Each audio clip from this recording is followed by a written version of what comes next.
राजकुमारी सुमनलता महाराज पृथ्वीसेन की इकलौती संतान थी। राजकुमारी की मां की मृत्यु उसके जन्म के साथ ही हो चुकी थी। राजकुमारी सुमनलता को घुड़सवारी का बहुत ही शौक था। उसके पास एक सफेद रंग का घोड़ा था जिसका नाम था बादल। राजकुमारी को शिकार का बहुत ही शौक था। वह अक्सर ही कुछ सिपाहियों को साथ लेकर जंगल में शिकार के लिए जाया करती थी।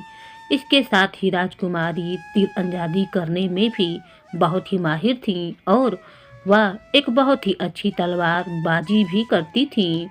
एक दिन की बात है, वह अपने घोड़े बादल पर सवार होकर अपने कुछ सिपाहियों के साथ जंगल में शिकार खेलने के लिए गई। अभी शिकार करते हुए कुछ ही देर बीती थी कि अचानक काली घटाएं छाने लगीं, जिसके कारण जंगल में अंधेरा हो गया। उसके बाद मूसलाधार बारिश होनी शुरू हो गई।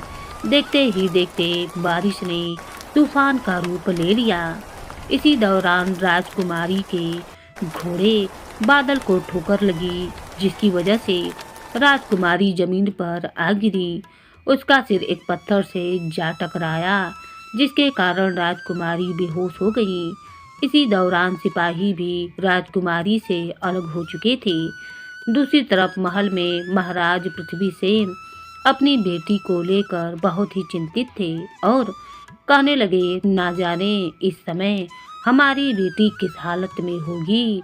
उनके महामंत्री ने कहा, महाराज आप बिल्कुल भी चिंता मत कीजिए। राजकुमारी के साथ हमारे सैनिकों का एक दस्ता भी है। मुझे पूरी उम्मीद है कि राजकुमारी बिल्कुल ठीक होंगी। महाराज ने कहा, मेरा दिल नहीं मानता। मुझे तो लगता है कि राजकुमारी पर जरूर कोई मुसीबत आन पड़ी है। महाराज के चेहरे पर चिंता की लकीरें खींचने लगीं।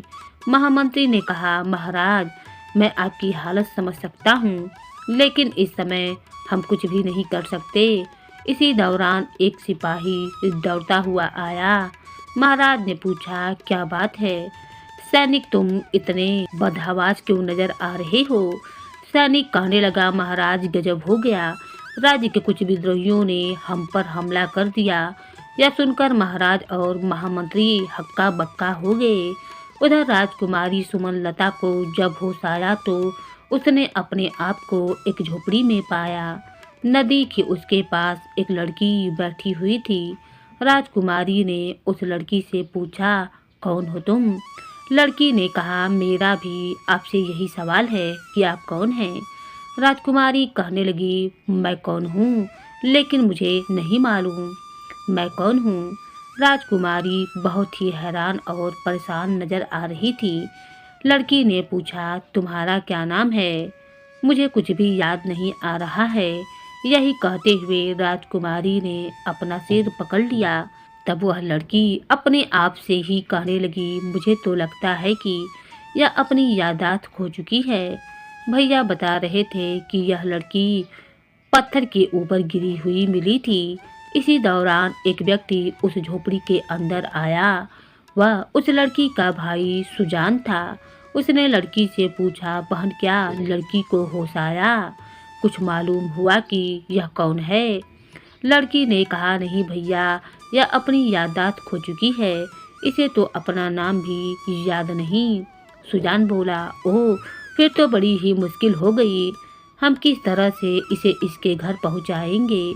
वैसे कपड़ों से तो यह किसी अमीर घराने की लगती है। जब मैंने इसे जंगल में देखा था तो नदी की कुछ घोड़ों के पैरों के निशान भी थे। शायद वह घोड़ा इसी का होगा। इसी दौरान बाहर से किसी की आवाज़ आई। सुजान ने जब बाहर जाकर देखा तो वहाँ पर उसका मित्र दिलावर खड़ा था। सुजान ने पूछा, क्या हुआ दिलावर, सब ठीक ठाक तो है? तुम्हारे चेहरे की हवाइयाँ क्यों उड़ी हुई हैं? दिलावर सुजान के नज़दीक आया और उसके कान में कुछ बताने लगा। उसकी बात सुनकर सुजान की आंखें हैरत से फट गईं। उसे यह खबर मिली थी कि विद्रोहियों ने राजमहल पर कब्जा कर लिया है और महाराज पृथ्वीसेन को गिरफ्तार कर लिया गया है। अब इस राज्य पर विद्रोहियों का कब्जा है और इन विद्रोहियों के सरगना का नाम मदन था। उधर राजमहल में मदन राज सिंहासन पर जा बैठा और महाराज को उसके सामने बंदी बनाकर पेश किया गया। महाराज यह देखकर हैरान हो गया कि इनका महामंत्री भी मदन के पास ही बैठा हुआ था। महाराज ने जब यह देखा तो बोले, अच्छा तो तुम हो वह आस्तीन के सांप जिसकी वजह से हमारा यह हाल हुआ है। महामंत्री ने कहा, हाँ मैं वही हूँ। वह मेरी सालों की कोशिशों के बाद आज मैं कामयाब हुआ हूँ। अब मैं और मदन दोनों मिलकर इस पर अपना राज चलाएंगे। महाराज ने कहा, महामंत्री, लालच ने तो बड़ों बड़ों को कहीं का नहीं छोड़ा और यह बात हमेशा याद रखना कि गद्दार की जिंदगी बहुत छोटी होती है। महामंत्री ने कहा, महाराज फिलहाल तो आपकी जिंदगी बहुत छोटी है। वह सैनिकों से कहने लगा, सैनिकों ले जाओ इसे और कारागार में डाल दो। महाराज खुद ही कारागार में जाने के लिए मुड़ गए। महामंत्री और मदन दोनों एक दूसरे को देखकर मुस्कुराने लगे। दूसरी तरफ दिलावर ने सारी बात सुजान को बता दी कि मदन ने राजमहल पर कब्जा कर लिया है और उसके पीछे महामंत्री का हाथ है। और एक खबर यह भी है कि महाराज की बेटी सुमनलता लापता है। मदन ने यह ऐलान किया है कि जो भी कोई राजकुमारी को उसके हवाले करेगा या उसकी कोई खबर लाएगा उसे असफियों से माला माल कर दिया जाएगा। थोड़ी देर के बाद दिलावर चला गया, जबकि सुजान एक गहरी सोच में डूब गया। दूसरे दिन सुजान की बहन ने सुजान से कहा, भैया क्यों ना हम इस लड़की को पुरोहित जी के पास ले चलें, शायद वह हमारी कुछ सहायता कर सकें। सुजान बोला, ठीक है, हम अभी इसे लेकर पुरोहित जी के पास चलते हैं। इसके बाद सुजान, उसकी बहन और राजकुमारी तीनों पुरोहित जी के पास जा पहुँचे। उन्होंने पुरोहित जी को सारी बात विस्तार पूर्वक बतला दी। पुरोहित जी ने जब राजकुमारी की तरफ देखा तो अचानक उनकी नज़र राजकुमारी के गले में पहनी हुई माला पर जा टिकी। वह कहने लगे, यह माला तो राजकुमारी सुमनलता का ही है, यह इसके गले में कैसे आ गई? सुजान ने पूछा, आप क्या कहना चाहते हैं पुरोहित जी? पुरोहित जी कहने लगे, जब राजकुमारी सिर्फ 12 साल की थी तब महाराज ने महल में एक धार्मिक अनुष्ठान करवाया था और मैं भी उस अनुष्ठान में शामिल हुआ था। अनुष्ठान के बाद मैंने ही मोतियों की यह माला राजकुमारी के गले में पहनाई थी और यह वही माला है जो इस लड़की के गले में है। इसका मतलब यह हुआ कि यह लड़की राजकुमारी सुमनलता है। पुरोहित जी की बातें सुनकर दोनों भाई बहन हक्का बक्का हो गए। इसके बाद वे तीनों वापस सुजान के घर में लौट आए, जहाँ पर सुजान ने दिलावर को सारी बात बतला दी। दिलावर ने हैरान होते हुए कहा, इसका मतलब सुजान, यह लड़की ही राजकुमारी है। हाँ मेरे दोस्त, लेकिन हम इसे राजमहल नहीं भेज सकते, वहाँ पर इसकी जान को खतरा है। दिलावर ने कहा, हाँ सुजान, तुम्हारी बात तो ठीक है, लेकिन इस बात का एक दूसरा पहलू भी है। अगर हम इस लड़की को मदन के हवाले कर दें तो हमारी जिंदगी बदल जाएगी, हम माला माल हो जाएंगे। यही कहते हुए दिलावर के चेहरे पर खुशी झलकने लगी। तब सुजान ने कहा, नहीं दिलावर, इस समय राजकुमारी हम शरण में आई हुई हैं और शरण में आए हुए की रक्षा करना हमारा कर्तव्य है। साथ ही साथ मेरी अंतर आत्मा मुझे इस बात की अनुमति नहीं देती कि मैं राजकुमारी को उन जालिमों के हवाले कर दूं। दिलावर ने कहा, एक बार फिर सोच लो सुजान, इसे मदन के हवाले करके हम किसी राजा से कम नहीं रहेंगे।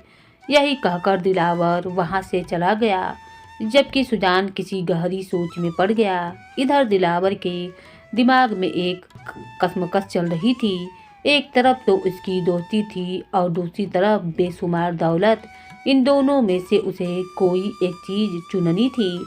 आखिरकार उसने एक फैसला किया। अब उसके कदम राजमहल की तरफ बढ़ने लगे थे। जब वह राजमहल में पहुंचा तो सिपाहियों ने नए राजा मदन को इसकी सूचना दी कि महाराज, आपसे कोई मिलना चाहता है और वह कहता है कि राजकुमारी कुसुमलता के बारे में उसके पास जानकारी है।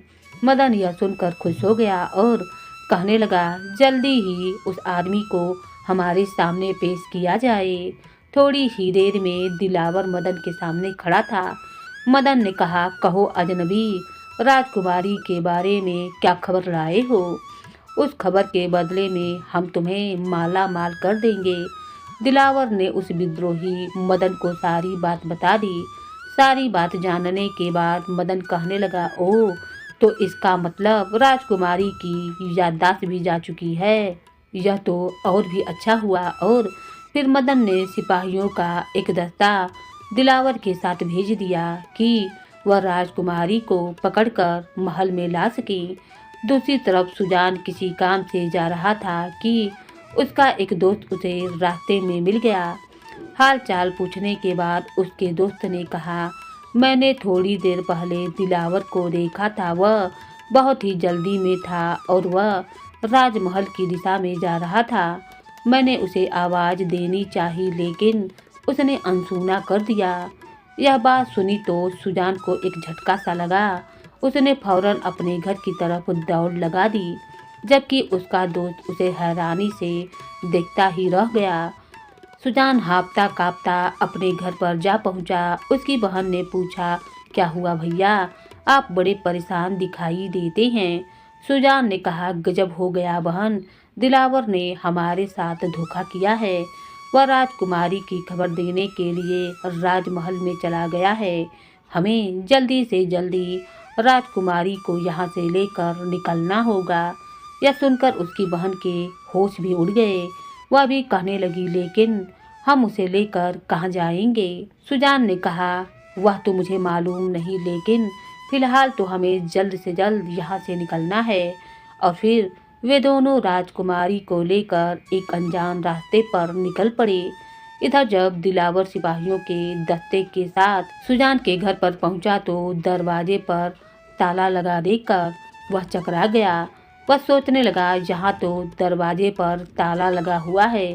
सिपाहियों ने ताला तोड़कर घर की तलाशी ली, लेकिन राजकुमारी उन्हें कहीं भी ना मिली। एक सिपाही ने चिल्लाकर कहा, मुझे तो लगता है कि उन्हें हमारे आने की खबर मिल चुकी थी, लेकिन वे जाएंगे कहाँ? दिलावर सिपाहियों को लेकर जब झोपड़ी से बाहर आया तो उसने आसपास पता किया, लेकिन उन लोगों का कहीं पर भी कुछ पता न लगा। तब दिलावर और सिपाहियों ने जंगल में उन्हें खोजने का फैसला किया। काफ़ी देर तक इधर उधर भटकने के बाद उन्हें ना तो सुजान मिला और ना ही राजकुमारी। वे लोग महल में वापस लौट गए। मदन को जब यह पता चला कि ना तो राजकुमारी मिली और ना ही सुजान, तो उसने गलत खबर देने के अपराध में दिलावर को कारागार में डाल दिया। इधर सुजान एक नदी को पार करके दूसरे राज्य की सीमा में दाखिल हो गया। यह एक जंगल का इलाका था। वहाँ पर बहुत से तंबू लगे हुए थे। इसके आसपास कई सिपाही पहरा दे रहे थे। असल में यह उस राज्य के राजा का खेमा था, जो शिकार खेलने के लिए जंगल में आया हुआ था। सुजान अपनी बहन और राजकुमारी को लेकर उसके पास लौट आया। सिपाही उन तीनों को लेकर अपने राजा के पास आ गए। असल बात यह थी कि यह राजा उनके पड़ोसी राज्य का राजा था और महाराज पृथ्वीसेन का बहुत ही अच्छा मित्र भी था। उसे जब पता चला कि महाराज पृथ्वीसेन को विद्रोहियों ने गिरफ्तार कर लिया है और उनके राजमहल पर कब्जा कर लिया है, तो वह बिल्कुल ही दुखी हुआ। उसने राजकुमारी से कहा, राजकुमारी, तुम पृथ्वीसेन की बेटी हो, मतलब तुम मेरी बेटी हो। महाराज पृथ्वीसेन के साथ हमारे राज्य के बहुत ही अच्छे संबंध है और जहाँ तक उस विद्रोही मदन की बात है, मैं उसे बहुत ही अच्छी तरीके से जानता हूँ। वह एक मक्कार आदमी है, लेकिन आप लोग चिंता न करें। हम लोग सभी मिलकर कल मेरे महल में वापस जाएंगे और फिर किस प्रकार से महाराज पृथ्वीसेन को मदन की कैद से छुड़वाना है, इस बात की योजना वहीं पर बनाई जाएगी। जब वे लोग बातें कर रहे थे तो राजकुमारी कुसुमलता ने कुछ सिपाहियों को तलवारबाजी का अभ्यास करते हुए देखा तो अचानक उसने भी एक तलवार उठा ली और सिपाहियों के साथ तलवारबाजी करने लगी। यह देखकर सुजान और उसकी बहन चौंक गईं। तभी वहां पर खड़ा एक घोड़ा राजकुमारी को देखकर जोर जोर से हिनहिनाने लगा। असल में यह राजकुमारी का घोड़ा बादल ही था जो जंगल में खो गया था। अब राजकुमारी ने घोड़े को देखा तो वह भी दौड़कर उसके पास आ गई और बादल बादल कहती हुई घोड़े से लिपट गई। राजकुमारी की याददाश्त अब वापस आ चुकी थी। एक सैनिक ने बताया कि उन्हें यह घोड़ा जंगल में घूमता हुआ मिला था जिसे वह लोग पकड़कर अपने साथ ले आए थे। राजकुमारी की याददाश्त वापस आ जाने पर सुजान, उसकी बहन और पड़ोसी राज्य के राजा बहुत ही खुश हुए। अगले दिन वे सभी लोग पड़ोसी राजा के महल में पहुंचे जहां पर उस राजा ने राजकुमारी और सुजान के साथ मिलकर राजकुमारी के राज्य पर हमला करने की योजना बनाई ताकि विद्रोहियों को राजमहल से खदेड़ा जा सके। और फिर ऐसा हुआ भी। पड़ोसी मित्र राज्य के राजा ने अपनी विशाल सेना राजकुमारी और सुजान के हवाले कर दी। राजकुमारी की अगुवाई में सेना ने राजमहल पर हमला कर दिया। विशाल सेना के सामने विद्रोहियों के पांव उखड़ गए और विद्रोही मदन और गद्दार महामंत्री को बंधक बना लिया गया। इसके बाद मदन और महामंत्री को देश विद्रोह के अपराध में मृत्युदंड दे दिया गया, जबकि कारागार से बाहर आकर महाराज पृथ्वीसेन ने अपनी बेटी और सुजान का बहुत ही धन्यवाद किया, क्योंकि उन दोनों की वजह से ही एक बार फिर वह राजा बन सके थे। महाराज ने जब यह देखा कि उसकी बेटी और सुजान आपस में काफ़ी घुल मिल चुके हैं तो उन्होंने सुजान के सामने राजकुमारी से विवाह करने का प्रस्ताव रखा। राजकुमारी को भी इस प्रस्ताव से कोई आपत्ति न थी।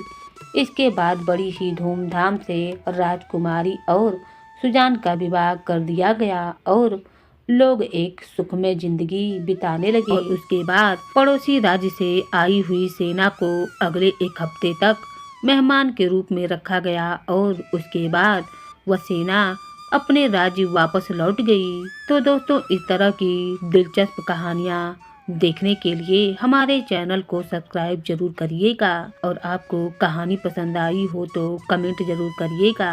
धन्यवाद।